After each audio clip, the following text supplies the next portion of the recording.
Hey everyone, welcome to today's Explainer. We are unpacking what might sound like a simple little fable at first glance, but is actually a deeply profound psychological mystery. We're talking about one of the most fundamental questions of human existence.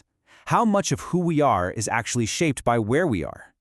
We're going to examine a beautifully structured story featuring two identical brothers, one very baffled king, and the sheer overwhelming power of our surroundings. If you've ever wondered how two beings with the exact same starting point can end up entirely different, you are absolutely going to love this analysis. Part 1. The King's Strange Encounter, and a Tale of Two Greetings. Okay, let's dive into this. Picture this. The story kicks off with a king traveling through this massive, incredibly dense forest. He's just navigating the wilderness, maybe his mind is wandering a bit, when suddenly his peaceful journey is violently interrupted by a voice shouting from up above. "Master, master, pick up your bow and arrow and kill this man immediately." The king totally snaps his head around, scanning the trees for the source of this vicious, bloodthirsty command. And what does he actually see? A parrot. Just a seemingly beautiful, ordinary forest parrot. I mean, imagine the absolute shock of the king in this moment.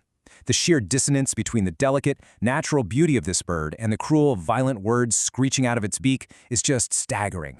So obviously this brings us to our core mystery. Why on earth was this beautiful bird acting so incredibly aggressive? It's the exact same question the king is asking himself right then and there. He looks at this strange bird, completely baffled by its hostile nature. It makes absolutely no sense, but, not really wanting to stick around to find out if the bird's heavily armed master was actually on his way, the king wisely decides to just keep moving. He leaves the aggressive bird behind and pushes on through the forest until he reaches a nearby peaceful ashram, the humble dwelling of a holy sage, hoping to just grab some water and catch his breath.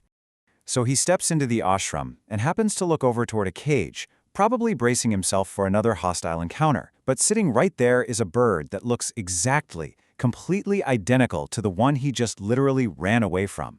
Only this time, the greeting is entirely different.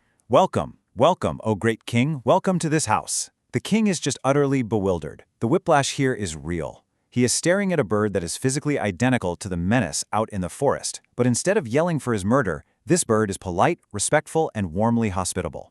How is this even possible? Which brings us to Part 2, a tragic separation and the origin of the twins. Let's move back in time to see exactly how this all built up.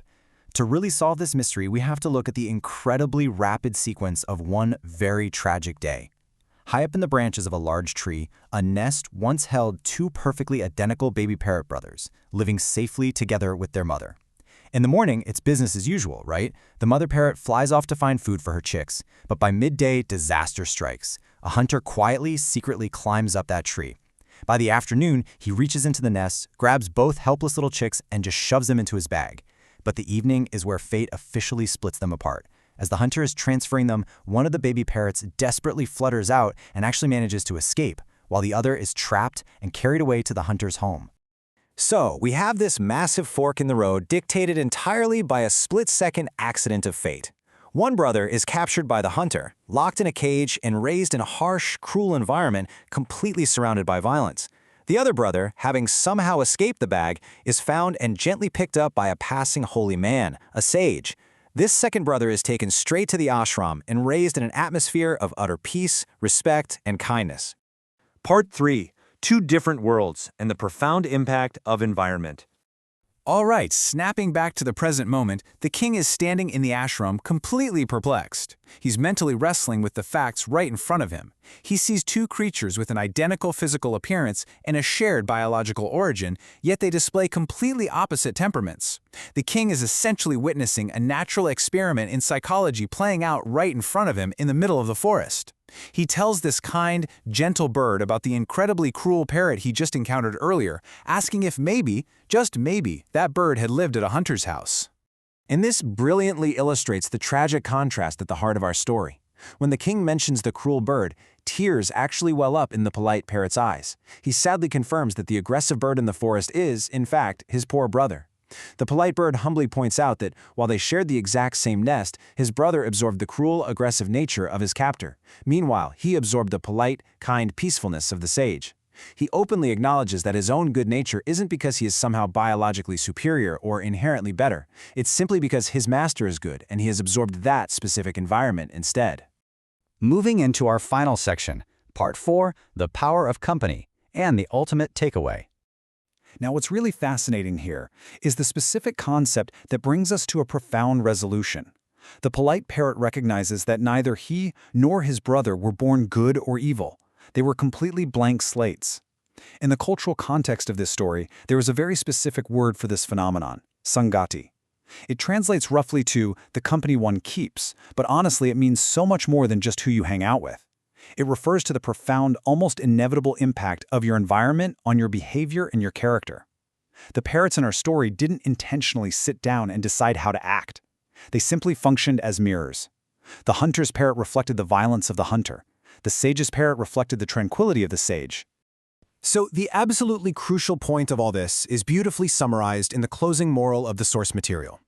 Good company has a good effect. Bad company has a bad effect. It sounds incredibly simple, almost obvious, right? But seeing it play out through the tragic separation of two identical brothers gives it immense, undeniable weight. The story is an uncompromising reminder that we are constantly, subconsciously absorbing the tones, the words, the attitudes, and the ethics of the people and the environments that surround us. And honestly, that leaves us with a very real, super relevant question to ask ourselves today, directly based on this ancient fable.